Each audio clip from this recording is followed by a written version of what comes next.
Salut, c'est Trado pour la vidéo de mise à jour pour l'indice parisien. Malgré une petite baisse de 0,6% sur l'indice parisien, je pense que la séance est relativement positive vendredi puisqu'elle a permis de préserver les supports déterminants. Alors on va zoomer un peu. Voilà ce qui s'est passé.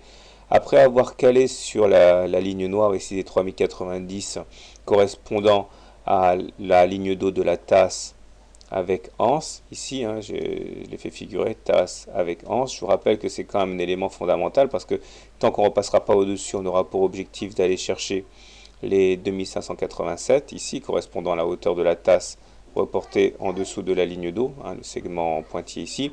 Et bien, comme je disais, on a refusé de casser la moyenne mobile à 20 séances à la baisse en clôture. Alors, effectivement, à un moment, on était bien en dessous, mais aidé en cela par l'approche de la moyenne mobile à 7 séances haussière, on a trouvé la force de rebondir en préservant à la fois la moyenne mobile à 20 séances et la médiane de la fourchette d'Andrews-Ocre ici.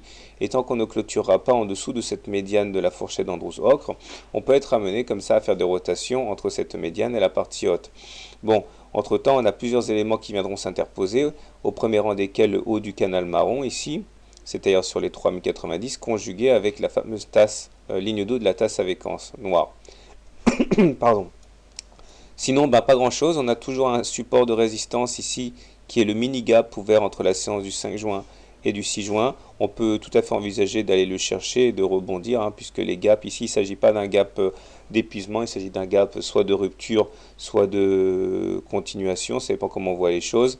Et donc, la fermeture du gap joue comme un support. Au niveau des indicateurs techniques, voilà où nous en sommes, c'est pas mal. Le stochastique continue d'évoluer sur des niveaux assez élevés et s'apprête à rentrer au-dessus des 80, c'est-à-dire dans la zone de surachat, ça c'est bien, ça amènerait de nouveaux traders haussiers. Et le MACD, lui aussi, s'approche de la zone positive tout en étant au-dessus de son signal, c'est pas mal. On finit avec le momentum pour dire que lui aussi, après avoir tergiversé quand même pas mal, repasse en zone positive. Donc j'ai envie de dire une fois de plus que la situation est toujours très indécise puisque nous sommes au-dessus d'une moyenne mobile à 20 séances baissière, donc on est sans tendance, mais il semble bien qu'il y ait des velléités haussières. Si on regarde du côté de l'hebdomadaire, puisque c'est le week-end, voilà ce qui se passe. On a toujours ce croisement M7-M20, on est toujours en dessous d'une moyenne mobile à 20 semaines baissière, donc on est en tendance baissière. Mais là aussi, il y a des éléments à prendre en considération pour un rebond technique, notamment la forme de la bougie de cette semaine. Néanmoins, là, il ne faut pas se leurrer, c'est très clair sur l'hebdomadaire.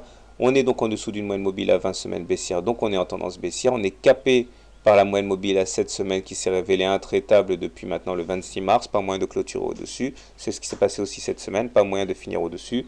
Et les indicateurs techniques sont mal orientés avec un MACD négatif sous son signal, un momentum négatif aussi. Et nous sommes toujours en route pour aller percuter la médiane de la fourchette d'Andrews hebdomadaire ici, c'est-à-dire vers les 2700, 2800, et ce scénario sera valable tant qu'on ne sera pas passé au-dessus de la fourchette d'Andrews-Ocre. Donc pour faire simple, on est en tendance baissière en hebdomadaire, on est en situation de rebond technique en journalier, donc clairement, ne pas se leurrer, on est toujours très mal orienté sur le long terme, mais il y a de la place pour une petite poussée haussière encore. Voilà, bonne soirée, bonne journée, bon trade et à demain.